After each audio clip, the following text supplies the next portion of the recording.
Good afternoon, everyone, and welcome to Explore at Home, the Great Exhibition Road's festival of online events.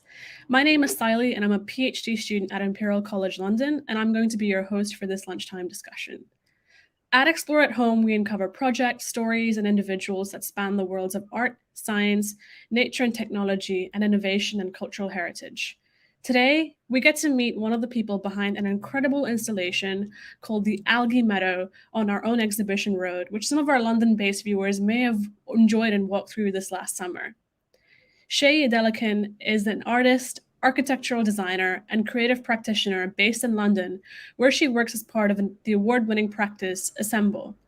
She joins us today to discuss her career so far, her ambitions for the future, and her belief that the built environment can do more to address the great environmental and societal challenges of our age. Before we get started, I would like to remind everyone today that it is an interactive discussion and would love to hear your thoughts, comments, and questions throughout. So just write to us on the YouTube chat function below, and your comments will be passed on to me to put to Shay. Please be considerate when posting in the chat, we'll be removing anything that disrupts the experience for others.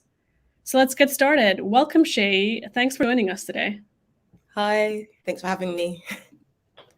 So we'd love to know more about your first inspirations to pursue a career in architecture and design. What brought you to starting a career in this? Yeah, sure. So I studied architecture at university and was very attracted to the idea of creating and social change through the built environment, how we can design our built environments to have more healthier living experiences, better quality of life, and how we also can engage with each other. And I think with a lot of architecture students, when they go into practice, it's very different to how the education system is. And I was very keen in looking at alternative ways of engaging with communities. So I volunteered with RUS, which was a community land trust based in Lewisham, and just to learn how you can actually facilitate workshops with local residents and get people to have more and be more empowered to have a say in how their housing and their communities were built. And then also one of the biggest, I guess, influences was my time in an organization in Guatemala called Long Way Home. I think there might be a slide about that. And this was a grassroots nonprofit organization, and they basically were set up, been running for, I think, at least 10 years now. And they were set up to mobilize people to kind of actively participate in a more democracy through how their kind of town was being developed. So looking at innovative ways of creating environmental justice through green building, employment and education. So the school was based on the kind of an earthship model, which is how you kind of take earth from the landscape and fill them with tires, reuse tires from local mechanics to build these really efficient, passive, ventilated buildings. And through the slow building of the school, they created employment opportunities with local female contractors as well, which was quite a big thing because there was never any ever female builders, but also use the school and the students to do local projects. So the students would work with recycled materials because there was a big waste management problem in the area. And it became this kind of built infrastructure that kind of influenced other systems and ways of engaging and employment and education opportunities. So my time there as a sustainable intern was helping that building be constructed, but also doing working with earth and doing other small projects such as building this cob oven and looking at alternative ways of building using natural materials. So that was a really big influence for me, and seeing how you can create an infrastructure which isn't just kind of, especially with the way architecture, especially humanitarian architecture, can happen is very people come in from the Western world and impose ideas and then leave. This was a great example of how there was an infrastructure for the local people to actually have empowerment and be in charge of how this process and the space was being evolved. So big inspiration for me in my career, and I think a big catalyst for the work I can't continue doing onwards. That sounds amazing, especially because you got those opportunities at a young age to go out there and make a difference in people's lives as well, but also at the same time feed your own education. So it sounds really interesting that you got to do that. And Yeah. then you also spent some time in South Africa, is that right? When I was much younger, that was a big influence. Just when I was at school, I got an opportunity to go and basically live in the bush basically for like 2 weeks. And I think that was basically what kind of was a catalyst for my interest in nature, and what led me to basically do the internship in Guatemala. So. Wow. Amazing. And then back in the UK, you were the producer for Steve McQueen's Year 3 project. So, what was it like to work on something of that scale? And what do you see when you look at one of those classroom portraits that you were part of?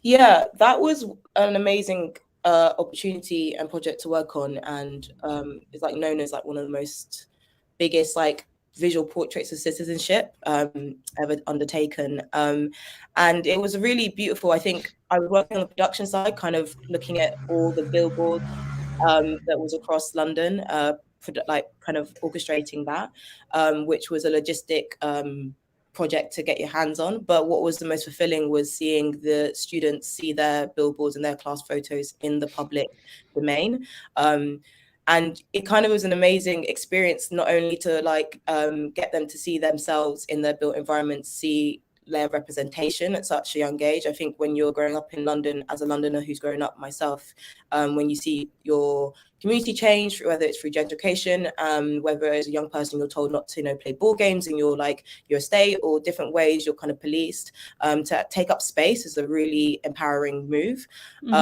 And yeah, seeing the young kids see their billboard for the first time and being like, I'm famous, and seeing like they were like important was such an like momentous experience to be part of. So yeah, it was really beautiful, and it also just shows like it's like a testament to like the diversity in London, and Yeah. Especially an age group that is kind of quite silenced in our city. So yeah, great opportunity. Very interesting. And I wanted to know your perspective as well on how you see art as a form of activism. Yeah, I think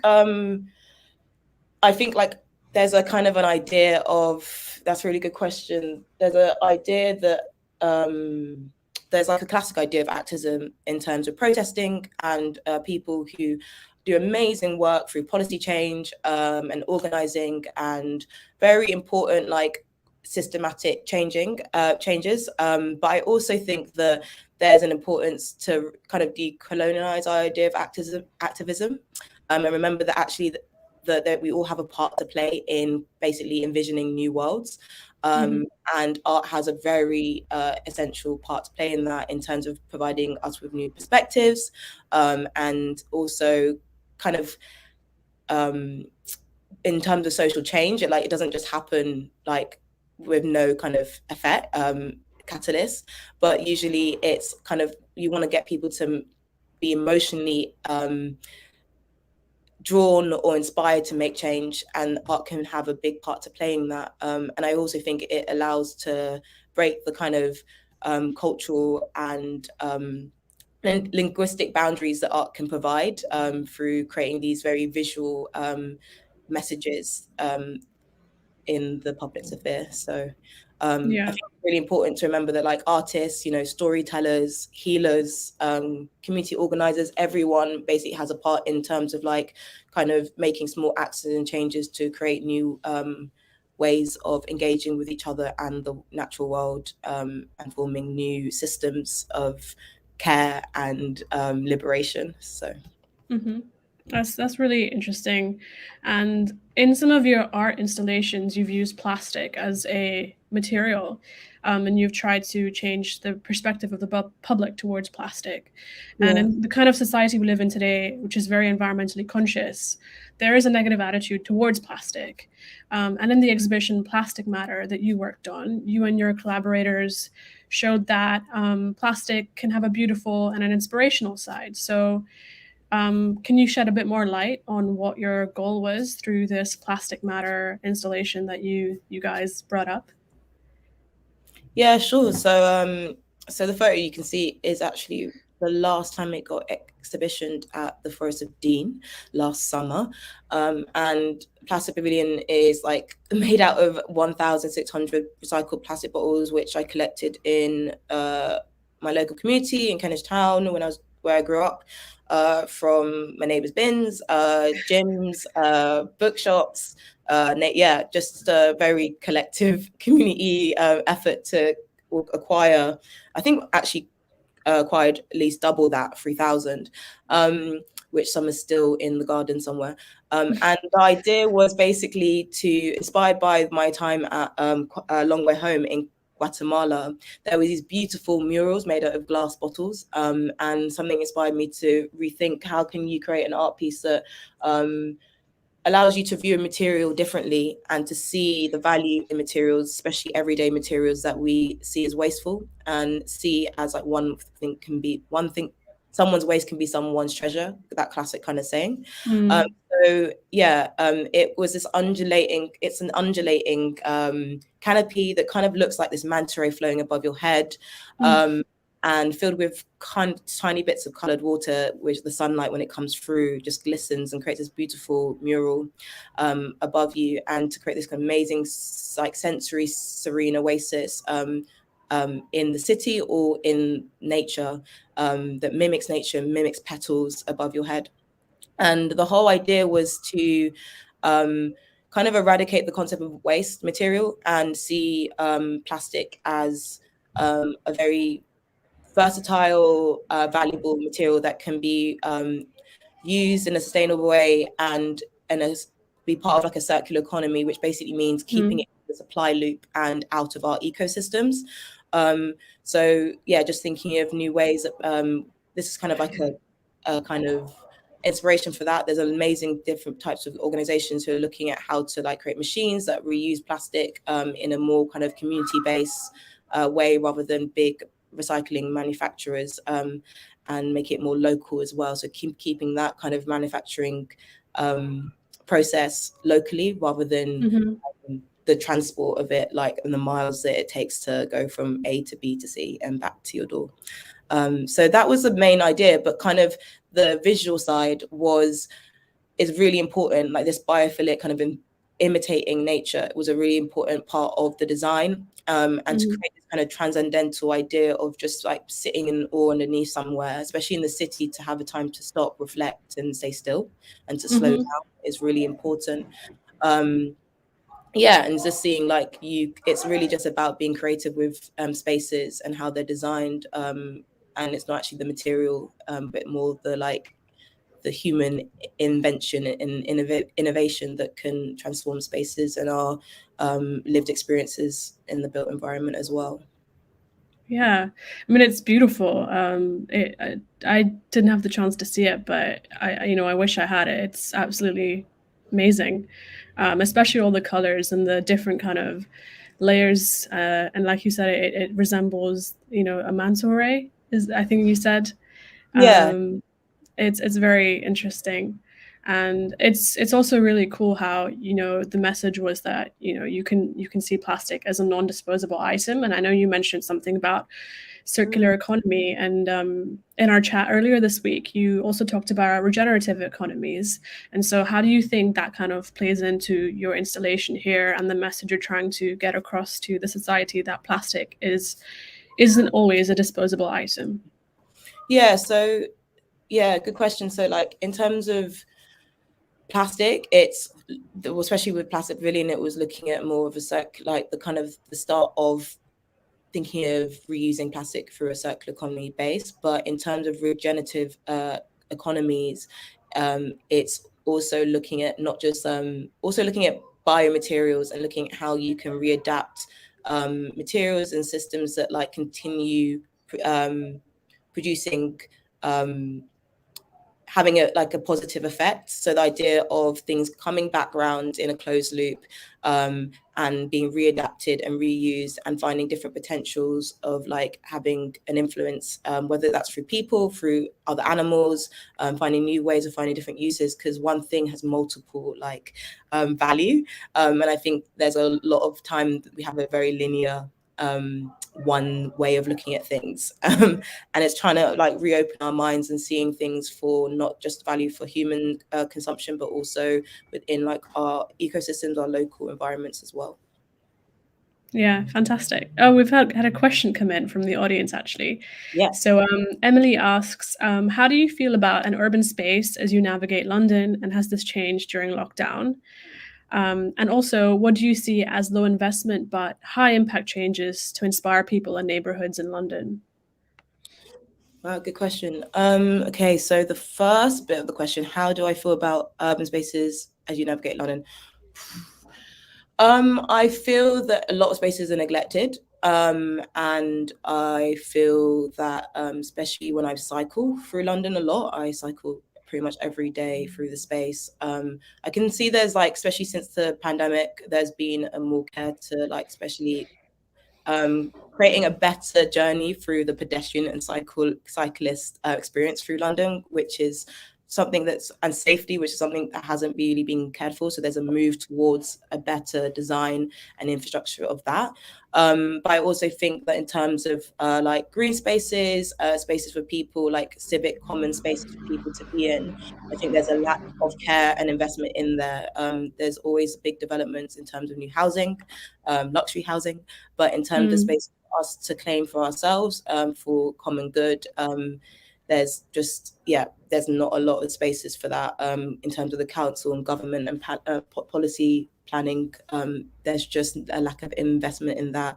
And usually when it does happen, somehow it gets co-opted with the developers changing it for more financial gain. So I think in terms of high impact changes that can inspire, one of my big things which I think have a big influence is community gardens. I think there's a lot of derelict green spaces, whether it's like sides on the side of the road, estates, parks, even some parks. I think they all could be utilized in a more efficient way through growing, engaging with communities, through like activity that could actually improve our mental health, our sense of ownership in spaces in London, and also provide us with like healthy, nutritious food, which is all positive. And I think if we could invest more in them green spaces and these in between spaces, it would really affect how we engage with like our environment on a daily basis. Yeah, definitely. I mean, there's tons of green spaces in London actually, but you know, as you said, more work needs to be done to engage with them. Yeah, definitely. But also, like, someone told me this a fact that like there's like insane amount of golf courses that is owned by like was built by public money. And if them in Greater London, and if like all of them could be turned into like actual active community garden spaces, or like it was growing food, that would be incredible. Yeah. So it's just really rethinking. It's not that there's a lack of green, it's just how they're utilized and what benefit they're providing for people. That's what the problem is, I think. Yeah. Okay.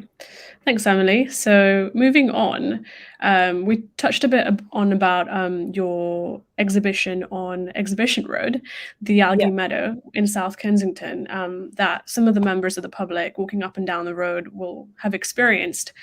And you created this Algae Meadow with Wayward, which sees these vertical walls of wildflowers supported by tubes of hydroponic or water-grown algae. And there's an arch that people can walk right through. So what was your hope behind this installation? What did you hope that people might reflect on as they walked through it?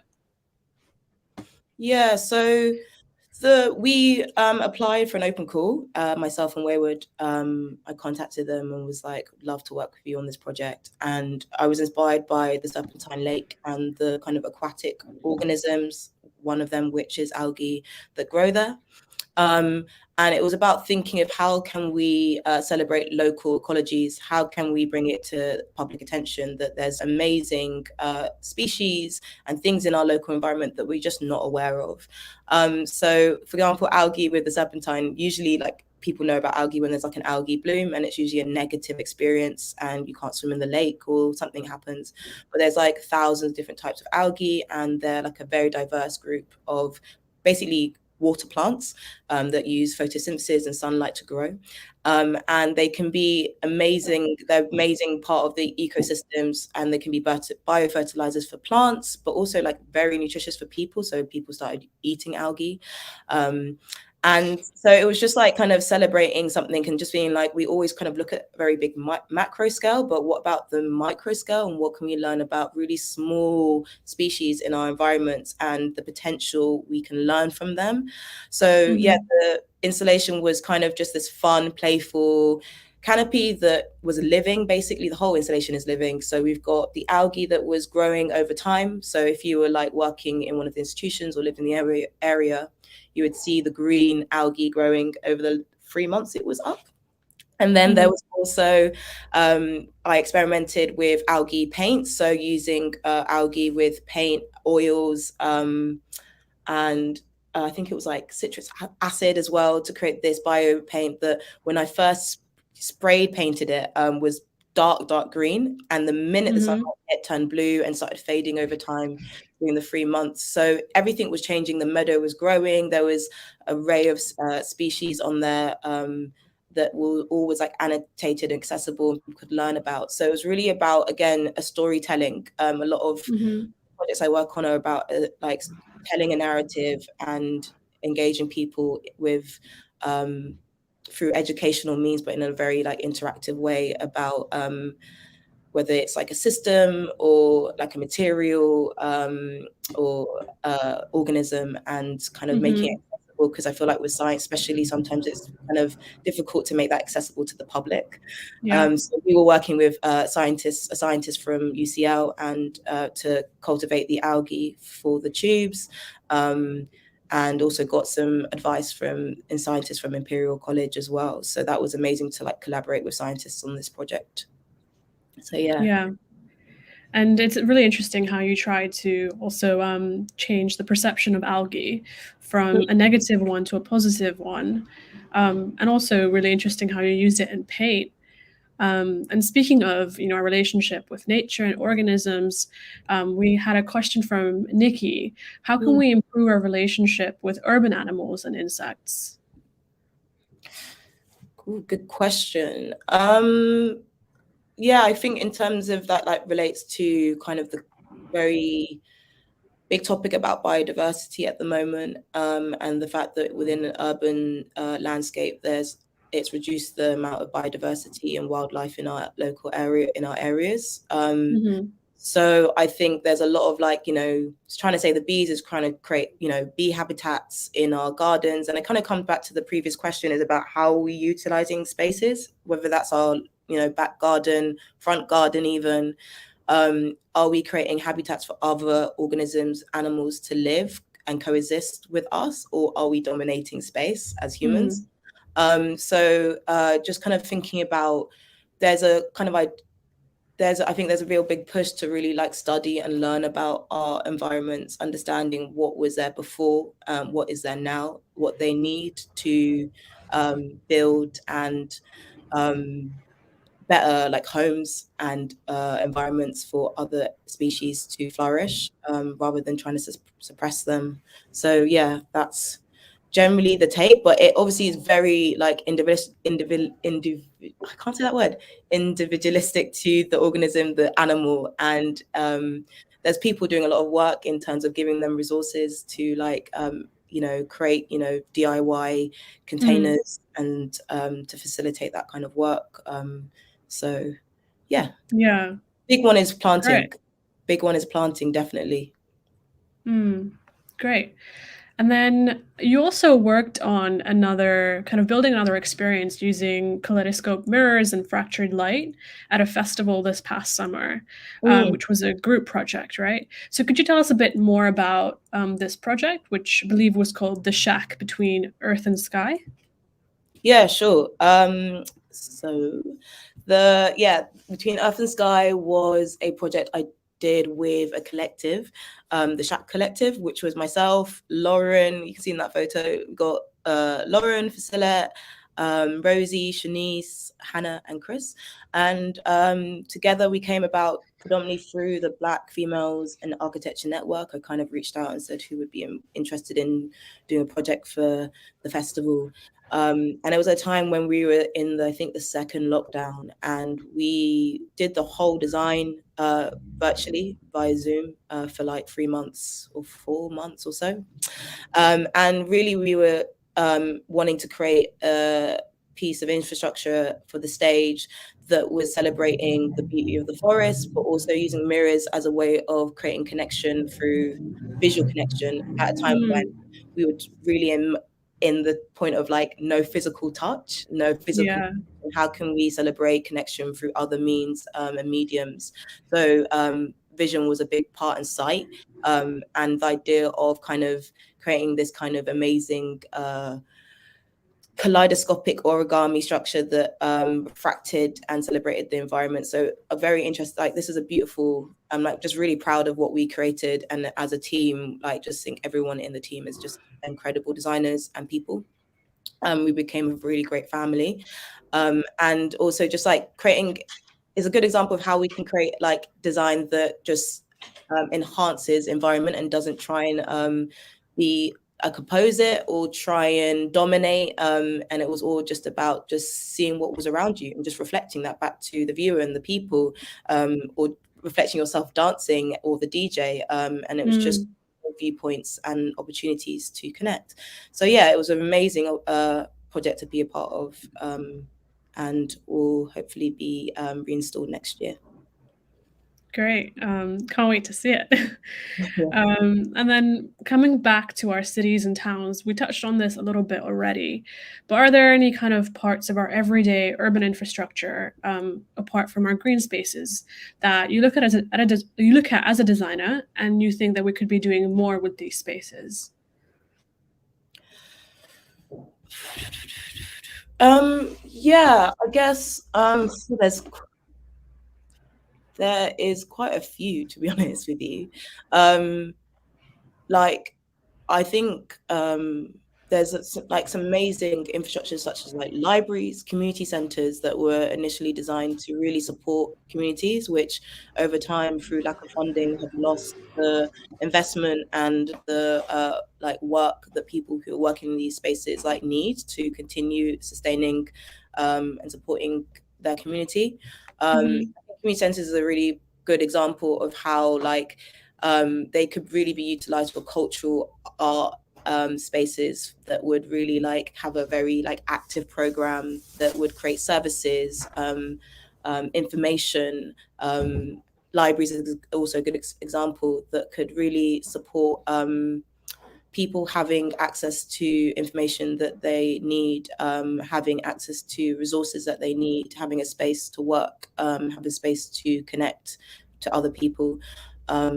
And I think there's some really amazing people doing so. For example, like my friend who's part of Kin Structures, amazing collective, about to start an amazing project looking at how we can rethink community centres that really like have an impact in communities, basically, thinking how the programming can change that space. Because I think a lot of the time it's thinking about how the space can be redesigned, which I think is really important, but programming is really key. And if there's not good programming, then who interacts, who comes, whether it's accessible, whether it's at the right time of the day, whether it supports working mothers, disabled people, really affects whether that space is, who that space is for, basically, and who can get out of them spaces. Yeah, absolutely. And then kind of moving away from the environmental issues that we talked about and moving towards societal issues, which I know you're really passionate about as well. Can you give some examples of how the built environment can cause or make societal problems worse, or how it can help address them? Worse. Worse, well, that's for me personally, is generally whenever development is for financial gain, it usually doesn't have, usually is a bad effect personally that I've experienced and most people have experienced. I think when the intention is for profit rather than for affecting positive change in people, social change, environmental change, then usually it doesn't support the needs of the environment and the people that are living there. And that generally is witnessing a lot of gentrification and development that's happened across London, with buildings being left derelict and just seen as basically banks to have commodity, and used for profit and, asset.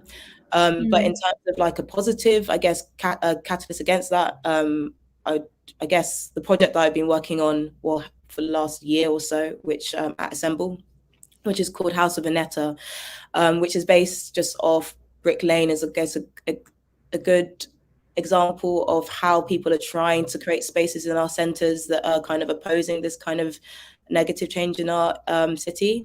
So House of Veneta we're trying to develop a new social centre that supports those working within housing, justice and land reform.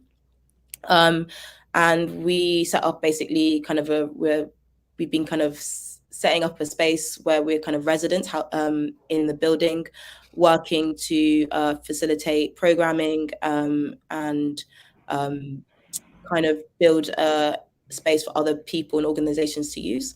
So the building, if you can see in the middle, is this amazing, I think, Georgian building, and it was used to be owned by a woman called Annetta Pedretti, and she passed away in 2018. And she was an amazing, talented woman who published books about how language and design and thinking could change the way we interact with the world. She was very involved in the local community through opposing developments and like the Whitechapel Bath development. She also did amazing like beekeeping and loads of like workshops about multiculturalism rather than national ideas and so forth. So she was a very big, like, kind of radical thinker and activist. And when she passed away, her family, who are Swiss Italian, gave it to the Edith Marion Foundation, who are based in Switzerland. And they are a charity, amazing charity that basically withdraw land from the flow of commodities. So basically trying to stop land and property being sold and bought as financial asset, and trying to keep it being used for social good. And this is our first ever building in the UK. So when they contacted Assemble, we were asked to create an idea for what a project could be in this space. So last year, we been working with amazing groups of people trying to activate the space and trying to think of how you can create a culture through the process of being in a space, through engaging with activities. So we've been working with like Shared Assets, who's an amazing charity, organization that helps set up charities for organizations who are trying to think about new ways of engaging with land. And we've also did a program over the summer where we were growing in the back garden with Land in Our Names, who are a grassroots Black-led collective committed to like reparations in Britain by connecting land and climate justice with racial justice. So they did a program with bees and herbalism, thinking about squatting and Black squatting in the UK, the history of Black squatting in the UK. And many other amazing workshops for POC people to engage with nature and growing. And then there was also, we used the space for a lot of mobilization for the Save Brick Lane campaign, which was mainly, and is still, trying to oppose the development of the Truman Brewery, which is just up the road from the house, which is going to be developed into a big shopping mall, which fortunately after we got amazing amount of signatures, but still went through. So they're trying to oppose it at the moment. So hopefully it doesn't happen. But that is a development that's will take away a lot of, it's going to basically just take away from a lot of local businesses, and it's really going to change the demographic and also the commercial kind of interaction in that street. And then also like other people such as like London's Rental Union are like using the space, the Social Art Network, who've been using the space as well, and also Tati, who are an amazing Bangla women's collective who are trying to support art and craft and authentic Bangla food in Brick Lane. So using these different, like working with these amazing organizations and collective, trying to set a culture of people using and activating the space and trying to basically fund more money to basically renovate the building eventually. So it's all kind of a kind of back and forth of investing in time and working with people to understand what the building needs and what resources are most important for the people who are in need of them. So this is an amazing project, and it's still at the very beginning in the birth of its development, but in the next hopefully 3 to 5 years it will become something that can be a really important centre and resource for people who really need it, to mobilise, to actively work together, to rethink ways of working and collaborating with each other. Amazing. Like, sounds like a really worthwhile project, and it's bringing together all these different kinds of people and helping not just sort of one charity, one organization, but really exploring the breadth of, people that need these resources. So it's great. My next question was going to be, how do you see this center in 5 years time? But you kind of elaborated on that already. Is there anything you'd want to add to how you would see it pan out? Well, the idea is that Assemble eventually we're just trying to kind of create the infrastructure and the people who could continue the project onwards. So really trying to create an ecosystem within the house that is sustainable, and also we've been holding knowledge building workshops last year, thinking about how different forms of value, which isn't financial in that house, so like other exchanges which people can give and provide within that house that can support each other, looking at mapping out needs in the local area. So eventually we hope that not only will the architectural development be developed in the next 5 years, and a cohort of people and collectives and communities will use the space, and that hopefully it can be flexible and develop with the needs of the people who are using it, and it can be a democratic process, constantly evolving and shifting and changing, and also just really thinking about we're talking about with the charity about how rent can happen, how we can form different models of occupying the space that don't follow the traditional, landlord renting dynamic and power dynamics that are always seen. So it really is like a kind of test bed for experimenting with new ideas and systems that could be more liberating and empowering to people who really need space, especially in the centre of London, especially in Brick Lane, which is constantly being gentrified and changed, and people being pushed out of that city centre. So you're kind of, as you said, a test bed. You're building a new model for kind of renting for these sorts of, fingers crossed, for these sorts of organizations that really need the space. So it's amazing. Another kind of societal issue I wanted to talk to you about is diversity in architecture and art and other kind of forms. Where I come from, science, and I know you've been involved in the Black Females in Architecture network as well through your project Between Earth and Sky. And we also had a question come in from the audience that ties into this. So what are the biggest challenges, Aisha asks, that you identify in addressing justice, equity, diversity, and inclusion in your work? And what hopes do you have to dismantling these issues? Good question. So could you repeat the last bit again, actually? Yeah, sure. Yeah. So an audience question from Aisha. She asks, what are the biggest challenges that you identify in addressing justice, equity, diversity, and inclusion in your work in architecture and art? And what hopes do you have to dismantling these issues? Yeah. So I feel like the biggest challenge is that the way that life runs is kind of in benefit for a certain type of person, and isn't inclusive of different people's responsibilities, commitments, that different demographics have to live with. So for example, when we're talking about, for example, the House Veneta, thinking about for example, if we're going to do a meeting about how the space can be used and for local and neighbours, are we providing, for example, childcare so that, the people who are coming and, mothers can actually participate in these workshops, or are we doing it at a time that is accessible to a certain type of, age group?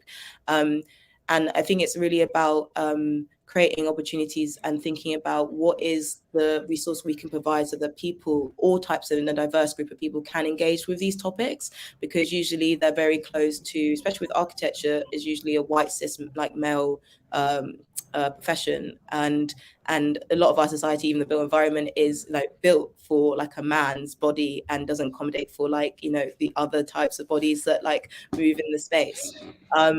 It's also about, I guess, the biggest challenge is also making sure that opportunities are like not tokenistic, and actually thinking about ways of making sure that like people aren't coming in and being extracted for their ideas and then using them left, but actually there's an idea of like growth and like development within that, and people see that they can actually learn and further themselves in opportunities as well. So for example, the collective, and when we came together, it was about, for a lot of like architecture students, for example, the way you kind of find about information, usually nepotism is always exist in most industries.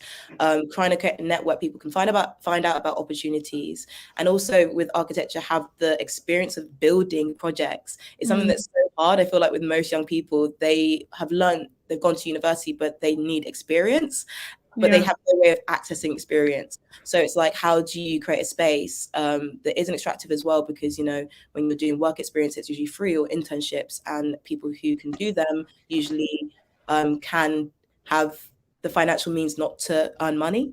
So it's always a challenge of like, I think, trying to make sure that opportunities are there, thinking about actually, really criticizing the systems that are already in place and saying, are they actually benefit everyone, or is it actually allowing a certain type of person with certain economic means, certain backgrounds, to actually use this opportunity? So yeah, I hope I've answered that question to some extent. Absolutely. We actually have a question from Miranda in Germany. She says, it's a terrible idea to develop the cultural area of Brick Lane into a shopping mall. So is there anything that we can sign up to help the supporters? Yeah, there is. I think, if I'm correct, there is the Save Brick Lane campaign website.